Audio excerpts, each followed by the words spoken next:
महागणाधिपतये नमः। सदाशिवसमारम्भां शंकराचार्यमध्यमाम् अस्मदाचार्यपर्यन्तां వందే గురుపరంపరాం. శ్రీమాత్రే నమః. ప్రేక్షకులందరికీ స్వాగతం. కుజగ్రహ మార్పు. ఈ కుజగ్రహ మార్పు అనేది మనకి ప్రతి 45 రోజులకి ఇంచుమించు ఒకసారి మనకి జరుగుతూనే ఉంటుంది.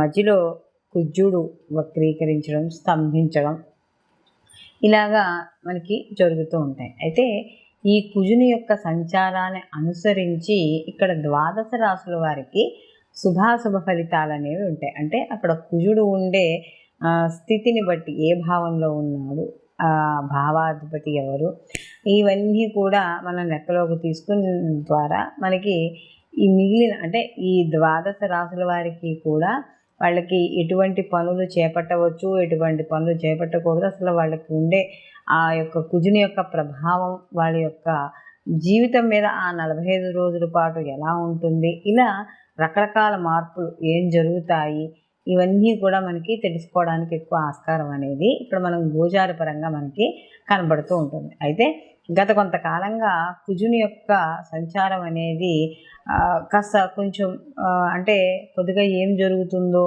ఈ కుజ మార్పు వల్ల అనే ఒక కొద్దిగా భయం అనేది కనబడుతుంది. అంటే ఆ ఇచ్చే ఫలితాల వల్ల భయం. కారణం ఏంటంటే ఈ యొక్క కుజుడు ఇటు రవితోనూ అలాగే శని భగవానుతోనూ రాహుతోనూ కూడా కలిసి ప్రయాణం చేయడం అనేది జరుగుతోంది. కాబట్టి ఈ 3 గ్రహాలు కూడా మనకి పాపగ్రహాలు, అందులో భ్రమని కలిగించే గ్రహాలు, కాస్త కొంచెం ఇంకొకటి బద్ధకం కావచ్చు, క్రోధము. కుజుడు కూడా కొంచెం హైపర్ కొద్దిగా కొంచెం టెంపర్ ఉండేటట్టుగానే మనకు కనబడుతూ ఉంటాడు. ఆయన సైన్యాధ్యక్షుడు కాబట్టి ఎప్పుడూ కూడా ఒక ఉద్రేకం, కోపంతో కలిగి ఉంటూ ఉంటాడు కుజుడు. అలాంటి కుజుడు మిగిలిన పాపగ్రహాలతో కలిసినప్పుడు కొంత శుభ ఫలితాలు ఇవ్వడం అనేది తగ్గుతుంది. కాబట్టి అసలు నిజంగా కుజుడు ఈ యొక్క సంచారం వల్ల అంటే ఇంచుమించు ఈయన మార్చి 15 నుంచి అంటే ఈయన ఉచ్చస్థితి ఎప్పుడైతే దాటాడో, ఉచ్చస్థితిని దాటిన తర్వాత మార్చి 15 నుంచి ఏప్రిల్ 23 వరకు కూడా ఈయన శనితో కలవడం, అలాగే మళ్ళీ ఏప్రిల్ 23 నుంచి కూడా ఈయన జూన్ 1వ తారీఖు వరకు కూడా ఈయన రాహుతో కలిసి ప్రయాణం చేయడం అనేది జరుగుతుంది. కాబట్టి ఈ యొక్క 2 శనికి కుజుడికి కూడా పడదు, అలాగే రాహుకి కుజుడికి కూడా పడదు. కాబట్టి ఈ 2 గ్రహాలతో కలిసి ప్రయాణం చేయడం ద్వారా కుజుడు ఎటువంటి మార్పుల్ని, ఫలితాన్ని ఇవ్వబోతున్నాడో ఇప్పుడు మనం తెలుసుకుందాం. కర్కాటక రాశి. కర్కాటక రాశిలోకి పునర్వసు 4వ పాదము, పుష్యం 1, 2, 3, 4 పాదాలు, ఆశ్లేష 1, 2, 3, 4 పాదాలు కర్కాటక రాశిలోకి వస్తాయి. అయితే కర్కాటక రాశి వాళ్ళు కానీ చూసుకుంటే ఇప్పుడు ఈ కుజుని యొక్క మార్పు అష్టమ స్థానంలో శని భగవానుడితో కలిసి జరుగుతోంది. తదనంతరం కూడా ఈ యొక్క కుజుడు రాహుతో కలిసి ప్రయాణం చేయడం ఇంచుమించు జూన్ 1వ తారీఖు వరకు కూడా ఈ యొక్క కుజుడు యొక్క ప్రయాణం అనేది మనకి ఇక్కడ శని భగవానుతోనూ అలాగే రాహుతోనూ కూడా కనపడుతోంది. అయితే ఆల్రెడీ ఇక్కడ కర్కాటక రాశి వాళ్ళకి అష్టమ శని అనేది నడుస్తోంది. దానిలో భాగంగా ఇప్పుడు మళ్ళీ ఈ అష్టమ కుజుడు ప్రభావం కూడా వీళ్ళ మీద కనబడుతోంది. అంటే సహజంగా అష్టమ స్థానంలో శని కూడా శుభ ఫలితాలను ఏమీ ఇవ్వడు. అలాగే కుజుడు కూడా శారీరకమైన ఇబ్బందులు ఇవ్వడం, స్థానచలనము, అలాగే ప్రతిదానికి కూడా ప్రతి చిన్నదానికి శరీరం అలసిపోవడం, నీరసించబడడం, జ్వరం రావడం, అలాగే కాస్త ఎవరైనా బీపీ అవి ఉన్న వాళ్ళు కాస్త ఫ్లక్చువేటెడ్ అవ్వడం, లేదా ఏదైనా సర్జరీస్ ఎవరైనా చేయాలి అని అనుకున్నప్పుడు వాళ్ళకి కొద్దిగా అర్జెంటుగా సర్జరీలు చేయడము, ఇలాంటివి ఎక్కువగా కనబడుతూ ఉంటాయి. అలాగే ధనపరంగా కూడా కాస్త కొంచెం ధనపరంగా కూడా కొద్దిగా ఇబ్బందులు పడుతూ ఉండడము, లేదా కాస్త నష్టాలు జరగడము, సమయానికి డబ్బు అందలేకపోవడం, ఇలాంటివి కూడా కనబడుతూ ఉంటాయి. అయితే ఇక్కడ వీళ్ళకి పంచమాధిపతి కూడా ఇక్కడ కుజుడు అయ్యాడు. పంచమ దశమాధిపతి అయిన కుజుడు వీళ్ళకి ఎప్పుడైతే వీళ్ళతో ఈ యొక్క దీంతో ప్రయాణం చేస్తున్నాడో శని భగవానుతో కొంచెం ఆచితూచి వ్యవహారపరంగా నడుపుతూ ఉండాలి. ఎందుకంటే ఆల్రెడీ వీళ్ళకి అష్టమ శని అనేది నడుస్తోంది కాబట్టి ప్రతి దాంట్లోనూ కూడా ఇక్కడ అంటే ఇప్పటి వరకు కొంచెం ఏ పనిలోనూ ఇంట్రెస్ట్ ఉన్నా లేకపోయినా, కష్టపడినా దాని యొక్క రిజల్ట్ వెనక్కి రాకపోయినా కూడా వీళ్ళకి ఇప్పుడు మాత్రం కొంచెం కోపం, క్రోధము ఇలాంటివి ఉంటాయి కాబట్టి అలాంటి విషయాల్లో జాగ్రత్తగా ఉండాలి.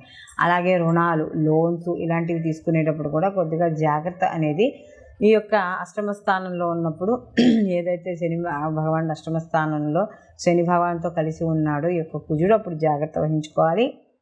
అలాగే వీళ్ళు తరచూ ప్రయాణాలు చేస్తూ ఉండడం, ప్రయాణాల విషయాల్లో కూడా ఎప్పుడు జాగ్రత్త వహిస్తూ ఉండాలి. అలాగే ఈ యొక్క ఏదైతే కుజుడు ఉన్నాడో తదనంతరం నవమ స్థానంలో కూడా సంచారం చేయడం అనేది జరుగుతుంది. నవమ స్థానంలో కూడా ఎప్పుడైతే సంచారం చేయడం అనేది జరుగుతుందో రాహువులో, తండ్రి ఆరోగ్య విషయాల్లో కాస్త జాగ్రత్త వహిస్తూ ఉండాలి. లేదా తండ్రికి ఏదైనా సర్జరీలు చేయడము ఇలాంటివి కూడా జరిగే అవకాశం కూడా ఇక్కడ కనబడుతూ ఉంటుంది. అలాగే కాస్త వీళ్ళు కూడా అనారోగ్య సమస్యలు లేదా ఏదైనా జ్ఞాతుల ద్వారా విరోధాలు ఏర్పడము ఇలాంటివన్నీ కూడా ఈ యొక్క కుజు రాహువులు ఇంచుమించు ఈయన కూడా ఏప్రిల్ 23వ తేదీ నుండి జూన్ 1వ తారీఖు వరకు కూడా ఇక్కడ మనకి ఈ యొక్క కుజుడు రాహుతో కలిసి ఉండడం, రెండు వ్యతిరేక గ్రహాలు అవ్వడం.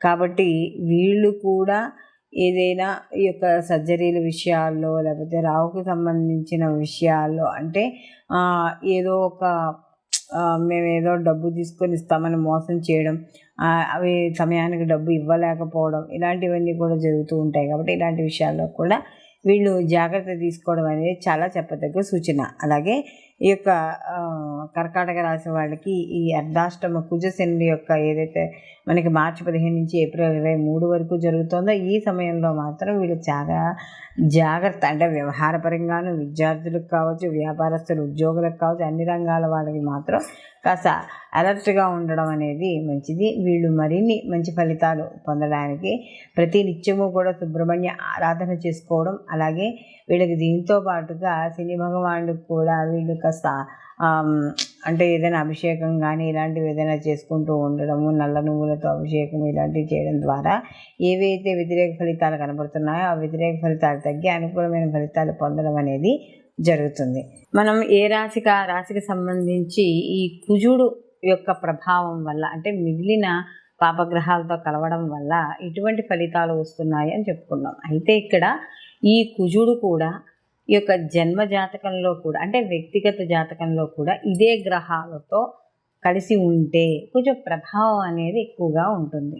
కాబట్టి ఇలాంటి ప్రభావాన్ని తగ్గించుకోవాలన్నప్పుడు కుజుడికి సంబంధించిన స్తోత్రాలు కానీ లేదా కుజుడికి అధిష్టాన దేవత అయిన సుబ్రహ్మణ్య ఆరాధన కానీ ఇలాంటివి చేయడం ద్వారా కొంత వీటి యొక్క తీవ్రత అనేది తగ్గుతుంది. అయితే వీటితో పాటు అంటే ఇది గోచార ఫలితం అయినా కూడా గోచార ఫలితంలో కూడా మనకి ఈ మంచి చెడు అంటే మనకి ఈ యొక్క ఏవైతే ఈ గ్రహాల వల్ల మనకు వచ్చే ఇబ్బంది అంటే ఆ యొక్క సంచారం వల్ల ఇబ్బంది ఏవైతే ఉన్నాయో ఆ ఇబ్బందులను తగ్గించుకోవడానికి మాత్రం దైవారాధన అనేది చాలా అవసరం. కాబట్టి ఈ యొక్క గోచార ఫలితాలతో పాటుగా జన్మజాతక ఫలితాలు కూడా అందరూ తప్పకుండా పరిశీలన చేసుకోవాలి. కానీ ఇదే సమయంలో సేమ్ జన్మజాతకంలో కూడా ఇదే స్థితి కానీ ఉన్నట్టు ఎవరికైనా ఉంటే వాటి ప్రభావం అనేది కొంచెం ఎక్కువగా ఉండడం మంచైనా చెడైనా కాస్త ఉంటుంది. కాబట్టి అలాంటి విషయాల్లో జాగ్రత్త తీసుకుంటూ మనం ఏవైతే రెమెడీస్ చెప్పుకున్నామో ఆ రెమెడీస్ని చేసుకోవడం ద్వారా కొంత ప్రతికూల ఫలితాలు తగ్గి అనుకూలమైన ఫలితాలు పొందడం అనేది జరుగుతుంది. సర్వేజన సుఖినో భవంతు, లోకా సంస్థ సుఖినో భవంతు.